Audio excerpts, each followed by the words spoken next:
இதே காலகட்டத்தில் சில சம்பவங்கள் நடக்கும்னு 2500 வருஷத்துக்கு முன்னாடி ஓசியால கர்த்தர் சொன்னார்.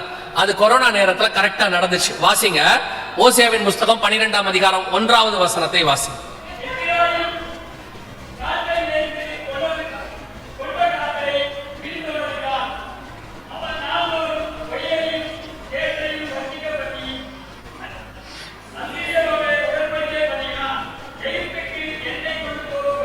நல்ல கவனிங்க, இந்த 12:1 2500 வருஷத்துக்கு முன்னாடி உள்ள தீர்க்க தரிசனம். அதுல 3-4 விஷயங்கள் இருக்குது.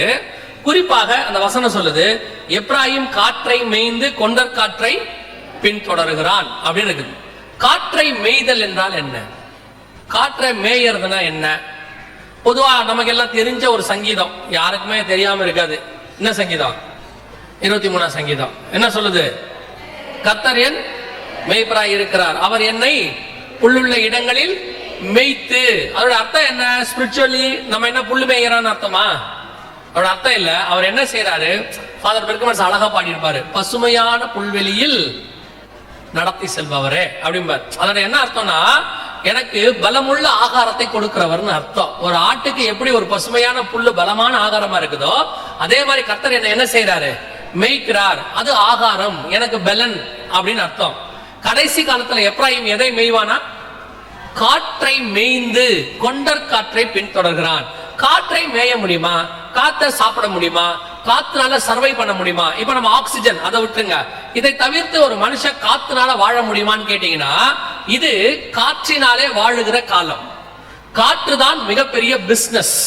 இன்னைக்கு உலகத்தினுடைய மிக முக்கியமான நம்பர் 1 ரோல ஒரு 5 பிசினஸ் எடுத்தீங்கன்னா, அதுல நம்பர் 1 5 அந்த ஃபர்ஸ்ட் ரோல காத்து இருக்குது. என்னன்னு கேட்டீங்கன்னா, நீங்க சொல்லக்கூடியதான இன்டர்நெட், நாம சொல்லக்கூடிய வைஃபை, ப்ளூடூத், அல்லது நம்ம யூஸ் பண்ணக்கூடியதான இந்த சேட்டிலைட் எல்லாமே எதன் அடிப்படையில் இயங்குகிறது?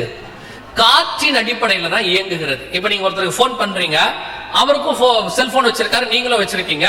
உங்க 2 பேருடைய செல்போனுக்கு நடுவுலயும் எந்த விதமான ஒயர் கனெக்ஷனும் இல்ல, ஒயர்லெஸ் அப்படின்னு நம்ம சொல்றோம். ஒரு 20-30 வருஷத்துக்கு முன்னாடி போயிட்டீங்கன்னா வீடுகள்ல போன் இருக்கும். அந்த போன் பாத்தீங்கன்னா ஒரு ஒயர் கனெக்ட் ஆகி போகும். அது அப்படியே வீட்டுல இருந்து வாசல் வரைக்கும் அங்க இருக்கிற ஒரு டவருக்கு போகும். அங்க இருந்து டவர் கம்பமா போகும். அது கம்பி உள்ள முறை, கம்பி உள்ள தந்தி முறைன்னு சொல்லுவாங்க. இது கம்பி இல்லா தந்தி முறை, ஒயர்லெஸ் அப்படின்னு சொல்றோம். இப்ப அதுக்கு பேர் கார்ட்லெஸ் அப்படின்னு சொல்றோம். அப்ப முழுக்க இப்ப நம்ம யூஸ் பண்றது எல்லாமே எதை அடிப்படையாய் கொண்டு? காற்றை அடிப்படையாய் கொண்டு. அதிலும் பர்டிகுலரா காற்றை மேய்ந்து அப்படின்றதுக்கு என்ன அர்த்தம் அப்படின்னு கேட்டீங்கன்னா, நீங்கள் அனுப்புறீங்களா ஒவ்வொரு காரியமும் அத்தனையும் எதுல தான் டிராவல் ஆகுது? எதுல டிராவல் ஆகுது? காத்துல டிராவல் ஆகுது. நீங்க அனுப்புற வீடியோ, நீங்க அனுப்புற இமேஜஸ், நீங்க அனுப்புற மெசேஜஸ், அது பேஸ்புக்கா இருக்கட்டும், அல்லது எக்ஸ் தளமா இருக்கட்டும், ட்விட்டரா இருக்கட்டும், அல்லது இன்ஸ்டாகிராமா இருக்கட்டும், அல்லது வாட்ஸ்அப்பா இருக்கட்டும், எதுல வேணா அனுப்புங்க, எல்லாமே எதுல தான் போகுது? காத்துல தான் டிராவல் பண்ணுது. இப்போ அதைத்தான் நாம படிக்கிறோம். டிஜிட்டல் அப்படின்னு நம்ம சொல்றோம் பாருங்க. முழுக்க எல்லாம் எதுல எழுதப்பட்டிருக்கு? இன்னும் கொஞ்சம் பேர் இருக்காங்க, இமெயில் எல்லாம் எதுல ஸ்டோர் பண்ணி வச்சிருக்காங்க? கிளவுட்ல ஸ்டோர் பண்ணி வச்சிருக்காங்க. கிளவுட்னா என்ன? காத்துல ஸ்டோர் பண்ணி வச்சிருக்காங்க. எல்லாமே காற்றை அடிப்படையாய் கொண்டது. இந்த காற்றை மேய்தல் அப்படின்னா என்ன அர்த்தம்? எல்லாமே இப்ப காத்துல தான் நம்ம படிச்சுட்டு இருக்கிறோம். டிஜிட்டல் எல்லாமே எதுல படிக்கிறோம்? காத்து வழியா வந்துதான் படிச்சுட்டு இருக்கிறோம். இது ஒரு பக்கம் காற்றை மேய்தல். இன்னொரு காற்றை மேய்தலுக்கு இன்னொரு அர்த்தம் இருக்கு. நீங்க அனுப்புற ஒவ்வொரு மெசேஜையும் நீங்க அனுப்புறவர் படிக்கிறாருல்ல, அதே மாதிரி இன்னும் 2 பேர் படிக்கிறாங்க, இன்னும் 2-3 பேர் படிக்கிறாங்க. இது எங்களுக்கு தெரியாது, நாங்க அனுப்புறவர் தானே படிக்கிறாருன்னு நினைக்கிறோம் அப்படின்னா, நீங்க போன் வாங்கும் போதே பாத்தீங்கன்னு சொன்னா ஒரு 2-3 கேள்வி கேட்பாங்க. அல்லது ஒவ்வொரு ஆப்பையும் டவுன்லோட் பண்ணும் போது பர்மிஷன்ஸ் ஒண்ணு இருக்கும். அந்த பர்மிஷன்ஸ்ல என்னென்ன இருக்கு நீங்க பார்த்திருக்கவே மாட்டோம் நம்ம எல்லாரும். ஏன்னா நம்மளை பொறுத்த வரைக்கும் ஆப் ஓபன் பண்ணி உடனே உள்ள போயிடணும், போன் ஆன் பண்ணி உடனே உள்ள போயிடணும். அவன் எதுக்கு பர்மிஷன் கேட்கறான், ஏன் கேட்கறான் நம்ம என்னைக்குமே கேட்டதே இல்ல. அந்த பர்மிஷன் என்ன சொல்லுதுன்னா, இப்போ வாட்ஸ்அப்ல கூட இருக்கு, நீங்கள் அனுப்புகிற செய்தி எல்லாம் எங்க கிட்ட கொஞ்ச நாள் இருக்கும்னு சொல்லுது. நாம என்ன செஞ்சிருக்கிறோம்? ஓகே சரி வச்சுக்கோ, நமக்கு என்ன. அடுத்து நீ அனுப்பக்கூடியத எங்களுடைய தேர்ட் பார்ட்டிஸ் அவங்களுக்கு கொடுக்கவும் அப்படின்னு சொல்லுது. இப்போ அந்த என்கிரிப்டட் ஒண்ணு வந்திருக்குது, தேர்ட் பார்ட்டிஸ் எல்லாம் போவாதுன்னு சொல்றாங்க. ஆனால் அவங்களுடைய டேர்ம்ஸ் அண்ட் கண்டிஷன்ஸ்ல இருக்கு, தேர்ட் பார்ட்டிஸ்க்கு நாங்க கொடுப்போம் அப்படின்னு சொல்லி. சமீபத்தில் கூட அமெரிக்காவுடைய பார்லிமெண்ட், ஒயிட் ஹவுஸ் சொல்றோம்ல, நெசட்னு சொல்லுவாங்க, அதுல கூப்பிட்டு இந்த மைக்ரோசாஃப்ட் இந்த மாதிரி ஆட்கள் எல்லாம் கூப்பிட்டு ஒரு கேள்வி பதில் செக்ஷன் வச்சாங்க. அப்ப அதுல கேட்டாங்க, உங்ககிட்ட நாங்க கொடுக்கறதான இந்த இன்ஃபர்மேஷன் வெளியே போக வாய்ப்பு இருக்குதா இல்லையா? அப்போ அதோட சிஇஓ வந்து அதாவது அப்படின்னு ஆரம்பிக்கிறாரு. அந்த காங்கிரஸ் எம்பி சொல்றாரு, அந்த கதெல்லாம் வேணாம், எஸ் ஆர் நோ நேரா சொல்லுன்னாரு. அவர் ஒரு கதை சொல்ல ஆரம்பிச்சாரு. உடனே இவரு நேரா சொல்லு அப்படின்னாரு. உடனே அவரு எஸ் போக வாய்ப்பு இருக்கு, ஆனா போகாம தடுக்கிறதுக்கு உங்களாலையும் முடியும்னு கதை சொன்னாரு. ஆனால் போகும். இப்ப கூட செஞ்சிருக்காங்க. நம்ம அனுப்புற செய்திகள் மத்தவங்களுக்கு போகிறதுக்கு வாய்ப்பு இருக்கு. யார் யாரோ படிக்கிறாங்க. நீங்க என்ன நினைச்சுக்கிறீங்க தெரியுமா? அனுப்பிட்டு டெலீட் பண்ணிட்டா எல்லாம் முடிஞ்சிருச்சுன்னு நினைச்சுக்கிறீங்க. இன்னும் கொஞ்சம் அறிவாளி இருக்கு. Delete for everyone. யாருக்குமே தெரியாது, எனக்கும் தெரியாது, அனுப்புனவருக்கும் தெரியாது. Delete for everyone. ஓ அப்படின்னு ஒரு முடிவு எடுத்துட்டீங்க. உங்களுக்கு தெரியுமா, இப்போ ஒரு உதாரணத்துக்கு சொல்றேன். நீங்க ஒரு கான்பிடென்ஷியலா ஒண்ணு வச்சிருக்கீங்க, அதுக்கு ஒரு ஆப் வச்சிருக்கீங்க, அதுக்கு ஒரு பாஸ்வேர்ட் போட்டு வச்சிருக்கீங்க. பாஸ்வேர்ட் மறந்துருச்சு, என்ன ஆகும்? நீங்க வச்சிருக்கிறது தான் இமெயில் தான், அல்லது வாட்ஸ்அப் தான், அல்லது ஒரு ஸ்டோரேஜ் பண்ற ஒரு ஆப் தான். நீங்க பாஸ்வேர்ட் மறந்துட்டீங்க, என்ன ஆகும்? சும்மா சொல்லுங்க. ஃபர்கெட் பாஸ்வேர்ட் ஒன்னு இருக்கா?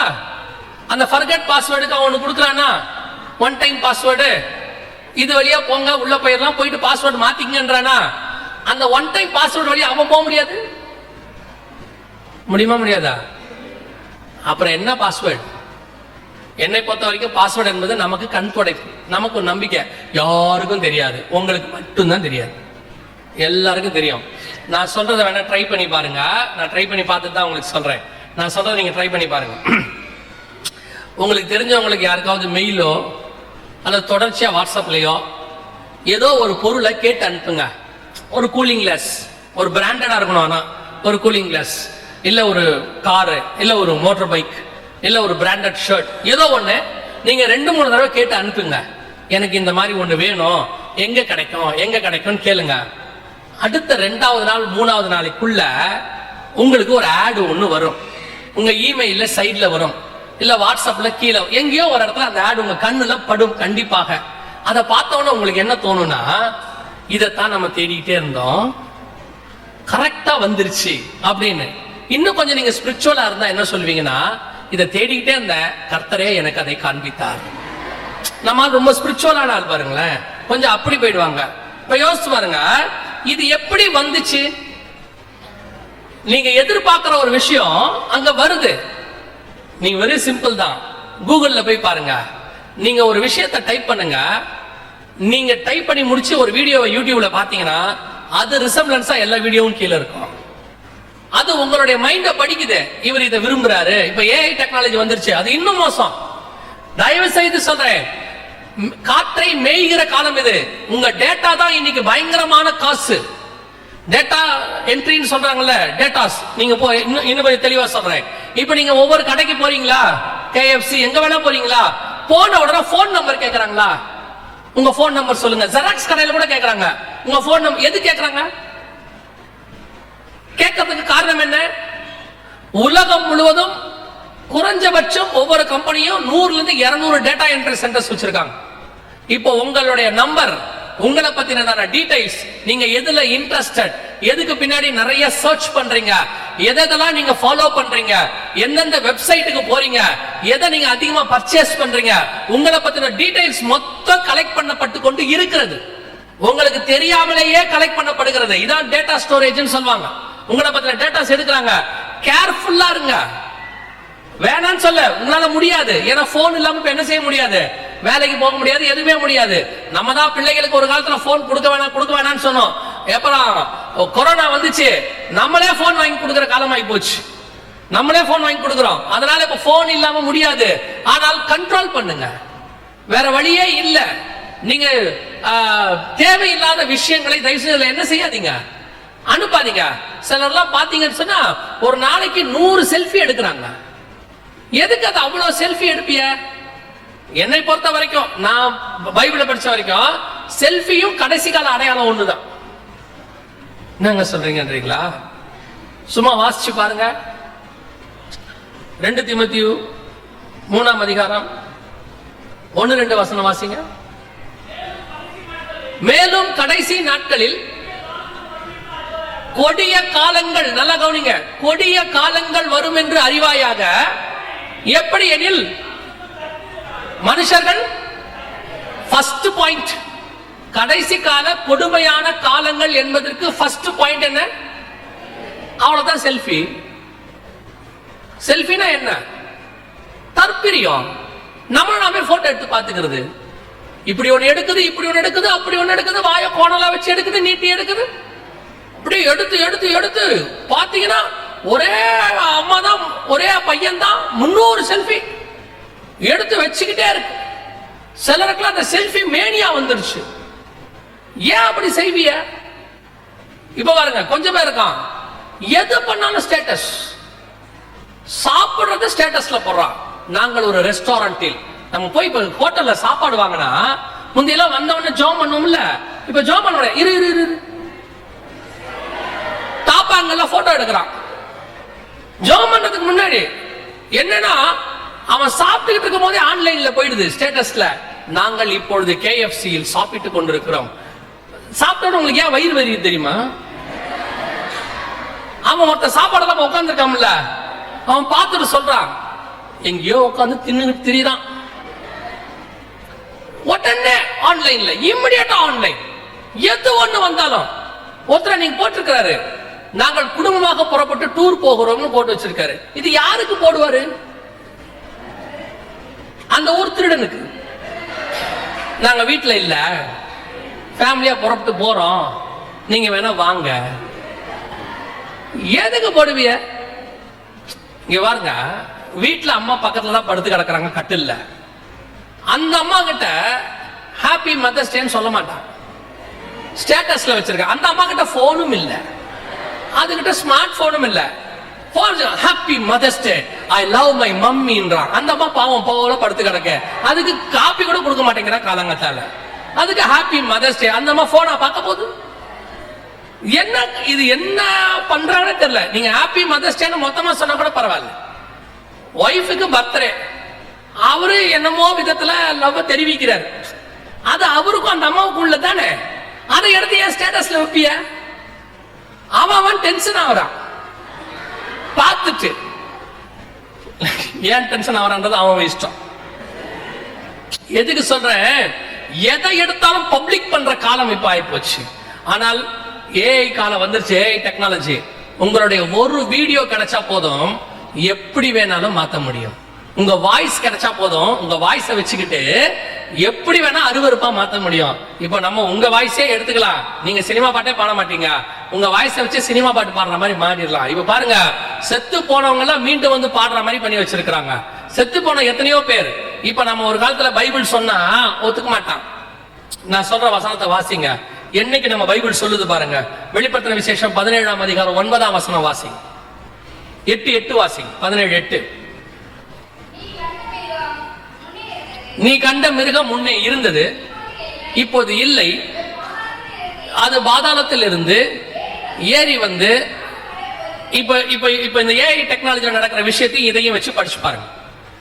நீங்கள் கண்டது முன்னே இருந்தது, ஒரு பின்னணி பாடகர் அல்லது ஒரு ஸ்போர்ட்ஸ்மேன் அல்லது ஒரு நடிகர் முன்னாடி இருந்தார், இப்பொழுது இல்லை, திருப்பி அவரை கொண்டாந்தாச்சு. இப்ப திருப்பி அவர் படத்துல பாடுறாரு, இப்ப திருப்பி அவர் கேம் வந்து விளையாடுறாரு. இப்போ ஒரு மிகப்பெரியதான எத்தனையோ மில்லியன் செலவு பண்ணி அமெரிக்கால வந்து ஒரு ப்ரோக்ராம் நடத்த போறாங்க. எல்விஸ் பிரிஸ்லி திருப்பி வந்து பாட போறார் லைவா. அவர் வந்து 1970s இருந்தான ஒரு பாப் மியூசிஷியன், ராக் கொண்டு வந்தவர். அவரை திருப்பி கொண்டு வர போறாங்க எல்விஸ் பிரிஸ்லி. இன்னும் கொஞ்ச நாள்ல மைக்கேல் ஜாக்சன் வருவாரு.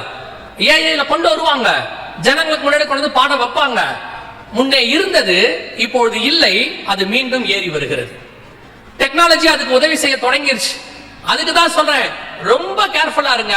உங்களுடைய டேட்டாஸ் எவ்வளவுக்கு எவ்வளவு ஆன்லைன்ல இல்லாமல் இருக்கிறதோ அவ்வளவுக்கு நல்லது. உங்களுடைய ஆதார் ஒண்ணு போதும், உங்களை வச்சு என்ன வேணாலும் செய்ய முடியும். ரொம்ப கேர்ஃபுல்லாக இருந்து கொள்ளுங்க. கடைசி காலத்துல காற்றை மேய்கிற காலம் வந்துருச்சு. அந்த 12:1 சொல்லுது, காற்றை மேய்ந்து கொண்டர் காற்றை பின்தொடர்கிறான். அடுத்து அவன் நாள்தோறும் பொய்யையும் கேட்டையும். அவ்வளவுதான். எவ்வளவு என்னைக்கு இருக்கு பாருங்க பைபிள்ல. இந்த மீடியாவை வச்சுக்கிட்டு, காத்த வச்சுக்கிட்டு பொய்யையும் கேட்டையும் என்ன பண்ணுவாங்களா? நாள்தோறும் பொய்யையும் கேட்டையும் வர்த்திக்க பண்ணி. இன்னைக்கு மீடியா வச்சுக்கிட்டு டிவி நியூஸ், இந்த வாட்ஸ்அப், ஃபேஸ்புக் வர நியூஸ் எல்லாம் பாருங்க, ரெண்டு வகை தான். ஒன்னு பொய், இன்னொன்னு கேடு. ஒண்ணு அதுல வரது 50% மேல பொய், இஷ்டத்துக்கு அடிச்சு விடுறான். எது உண்மை எது பொய்னே தெரிய மாட்டேங்குது, அது ஒரு பக்கம். ரெண்டாவது கேடு, நல்ல விஷயத்தை படிக்க இப்ப ஜனங்கள் என்னவா இல்ல, தயாரா இல்ல. சென்சேஷனல் நியூஸ், அதுக்கு வர்ற விஷயம் எல்லாம் வித்தியாசமா கொடுமையான விஷயம். அப்படி போட்டா தான் நீங்களும் பாப்பீங்கன்ற மாதிரி வந்துருச்சு. நல்லா யோசிச்சு பாருங்க, ஒரு வசனத்தை நீங்க ஃபார்வர்ட் பண்ணுங்க, எவ்வளவு ஸ்லோவா போகுதுன்னு பாருங்க. ஒரு தப்பான விஷயத்தை நீங்க பண்ணி பாருங்க, ஒரு நெகட்டிவான விஷயத்த, இல்ல ஒரு யாரை பத்தியாவது ஒரு மோசமானவர்னு நீங்க போடுங்க, எவ்வளவு வைரலா போகுதுன்னு நீங்க பாருங்க. இன்னைக்கு இதான் காலம், பொய்யையும் கேட்டையும் வர்த்திக்க பண்ணுகிற காலம். காற்றின் வழியாக ஓசியா புஸ்தகம் 12ஆம் அதிகாரம் 1ஆம் வசனத்துல கர்த்தர் சொன்னது நம்ம காலத்துல நடந்துகிட்டு இருக்குது. இப்போ ஒரு சிலருக்குலாம் ஒரு ஊழியம் இருக்கு, நல்ல ஊழியம் பண்ணிட்டு இருக்காங்க. என்ன ஊழியம் தெரியுமா? Forward ministry. அதுக்கு பேர் என்னது? எல்லாத்தையும் ஃபார்வர்ட் பண்றது. ஏன் பண்றோம், எதுக்கு பண்றோம், அதுல என்ன இருக்கு ஒன்னும் தெரியாது. வந்த உடனே அது உண்மையா பொய்யா ஆராய்ந்து கூட பாக்குறது இல்ல, இமிடியேட்டா 5 பேருக்கு போட்டுக்கிட்டே இருக்கிறது. இது ஒரு பொழப்பு. நிறைய பேருக்கு இது ஒரு வேலை. எதை வந்தாலும் ஃபார்வர்டு அனுப்பி, எனக்கு ஒருத்தர் அனுப்பிடுவாங்க, நான் அனுப்பினோட போன் பண்ணி கேட்பேன், இது என்ன அனுப்பியிருக்கீங்கன்னு. பார்க்கலையே பாஸ்டர். அவங்க என்ன செய்யல, மேல அந்த தமிழில் இருக்கும்ல, மேல 3ஆம் உலக யுத்தம் அப்படின்னா எனக்கு ஃபார்வர்ட். ஜப்பான்ல கொள்ளை நோய், எம்டி ஜெகனுக்கு அனுப்பிவிடு.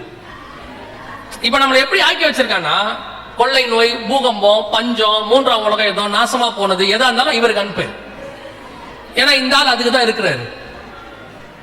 ஒரு குரூப் இருக்கு, எனக்கு அனுப்புறது மட்டும் இல்ல, அப்படியே ஃபார்வர்ட். எது எடுத்தாலும் ஃபார்வர்ட்.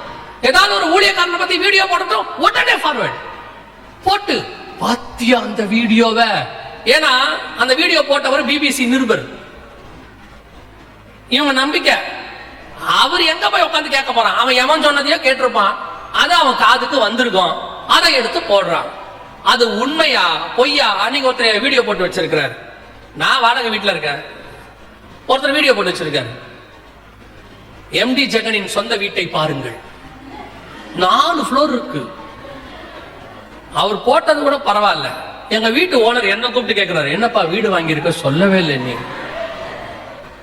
என் நிலைமையை நினைச்சு பாருங்க. சரின்ட்டு நானும் அந்த வீடியோ போய் பார்த்தேன், வீடு எப்படிதான் இருக்கு பார்ப்போம். பார்த்தா ஒரு 5 ஸ்டார் ஹோட்டலோடைய ரிசப்ஷனை வச்சிருக்கான் உள்ள. எங்க வீட்டுடைய முகப்பாமா அது. எங்க வீட்டு ஒரு ஓனர் கேட்கிறாரு, இவ்வளோ அழகா கட்டியிருக்க, சொல்லவே இல்லை எங்கிட்ட. நல்ல வேலை ஒரு வாடகை ஏத்தல அடுத்த மாசம். இவ்வளவு பெரிய வீடு வச்சிருக்க, உனக்கு எதுக்கு இவ்வளவு கம்மியா வாடகை? இவங்க பண்றது பத்தாம நல்லது நடக்குது. என்ன நல்லது நடக்குன்னு கேக்குறீங்களா? ஒருத்தர் போட்டு விட்டார். இப்ப நான் சொன்ன உடனே நீங்க எதுவும் தப்பா எடுத்துக்க கூடாது, சரி சொல்லுவோம்.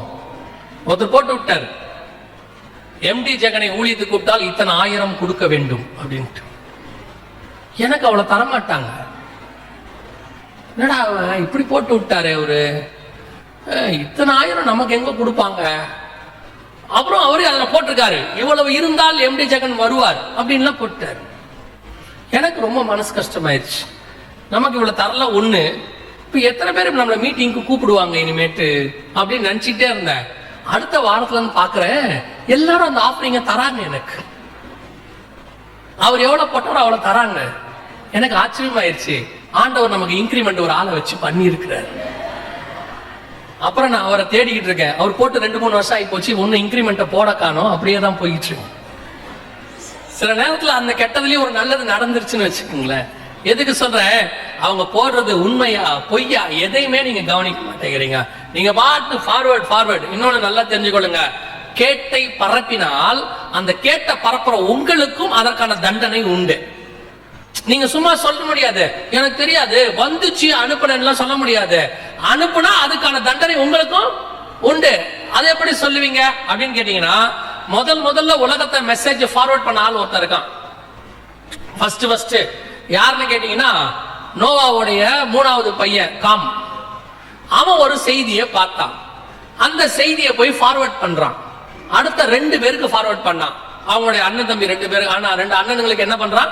ஃபார்வர்ட் பண்றான். ஃபார்வர்ட் பண்ணி முடிச்சாச்சு. அவங்க 2 பேரும் ஃபார்வர்ட் பண்ணல. அதான் ரொம்ப முக்கியம். அவங்க யாருக்கு என்ன பண்ணல? ஃபார்வர்ட் பண்ணல. பின்னாடியே போய் அந்த மெசேஜ் அதோட போட்டு மூடிட்டாங்க. ஃபார்வர்ட் பண்ண வேண்டிய மெசேஜ் என்ன பண்ணிட்டாங்க? மூடிட்டாங்க. இப்ப நோவா எந்திரிச்சாரு. ஃபார்வர்ட் பண்ணவனுக்கு சாபம், மூடினவனுக்கு ஆசீர்வாதம். கர்த்தர் எப்பொழுதுமே நிர்வாணத்தை மூடுகிறவராக இருக்கிறார். அவருக்கு தெரியும் பாவம் செய்யாதவங்க ஒருத்தனும் இல்ல. உங்க பாவத்தை பத்தி ஒருத்தன் பேசுறானே அவனும் பரிசுத்தவான் இல்லை. அவன் யார பேசுறானோ அவனும் பரிசுத்தவான் இல்லை. இங்கே ஒரே ஒரு பரிசுத்தவான் இருக்கிறார். அவர் தான் ஆண்டவராகிய இயேசு கிறிஸ்து ஒருத்தர் மட்டும். வேற யாரையும் பேசுற அதிகாரத்தை கர்த்தர் உங்களுக்கு என்ன செய்யல? கொடுக்கல. என்ன முன்னாடி உட்காந்து சர்ச்சுக்குள்ள பேசிக்கிட்டு இருந்திய, இப்ப கொஞ்சம் போன்ல பேசுறிய, அவ்வளவுதான். கொஞ்சம் டிஜிட்டலி டெவலப் ஆயிட்டிய. சர்ச்சுக்குள்ள உட்காந்து பேசுவீங்க. இவர் 1000 செய்தி கொடுத்துட்டு இருப்பாரு, நீங்க அங்க உட்காந்து பேசிட்டு இருப்பீங்க. அந்த சிஸ்டரை பத்தி உனக்கு தெரியுமா? அந்த பொண்ணை பத்தி உனக்கு தெரியுமான்னு பேசுவிய. இப்ப கொஞ்சம் ஃபார்வர்ட் ஆகி போன்லயே அனுப்புறீங்க, அவ்வளவுதான். எதை பேசினாலும் சரி, கேடையும் பொய்யையும் பரப்புறவனுக்கு ஒரு நாளும் ஆசீர்வாதம் கிடையாது. அதுக்கு பதிலாக ஆண்டவர் ஒண்ணே பரப்ப சொன்னார். என்ன பரப்ப சொன்னார் தெரியுமா? நீங்கள் போய் சகல ஜாதிகளுக்கும் சுவிசேஷத்தை பிரசங்கிங்கள். நீங்க ஃபார்வர்ட் பண்ண வேண்டிய மெசேஜ் எதுன்னு கேட்டா காஸ்பல். ஆண்டவரை பத்தி சொல்லுங்க. ஆண்டவரை பத்தி சொல்லி ஒருத்தர் ரட்சிக்கப்பட்டானா அந்த கணக்கை கர்த்தர் உங்களுடைய அக்கவுண்ட்ல வச்சு பரலோகத்துல உங்க கணக்குல அது வந்துடும். ஒருவேளை நீங்க பொய்ய பரப்பி ஒருத்தன் இடல் அடைஞ்சிட்டான்னு வச்சுக்கோங்க, இடல் உண்டாக்குறவனுக்கு ஐயோன்னு இருக்குது. இன்னையில இருந்து ஒரு முடிவெடுங்க, நான் இந்த மாதிரி தேவையில்லாத மெசேஜ் எல்லாம் என்ன செய்ய மாட்டேன், ஃபார்வர்ட் பண்ண மாட்டேன்னு. அப்படி முடிவெடுக்கிறவங்கள ஒரு அல்லேலூயா சொல்லுங்க பாப்போம்.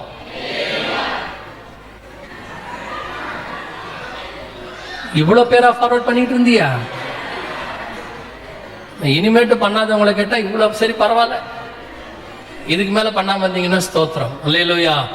சரி, இது 12:1. அடுத்து என்ன இருக்குது? நாள்தோறும் பொய்யையும் கேட்டையும் வர்த்திக்க பண்ணி அசிரியரோடு கூட இஸ்ரேல் யாரோட கூட உடன்படிக்கை பண்ணுமா? இங்க பாருங்க, அந்த தீர்க்க தரிசனம் நிறைவேறிடுச்சு. கவனிங்க, இது 2021 ஆபிரகாம் அக்கார்ட்.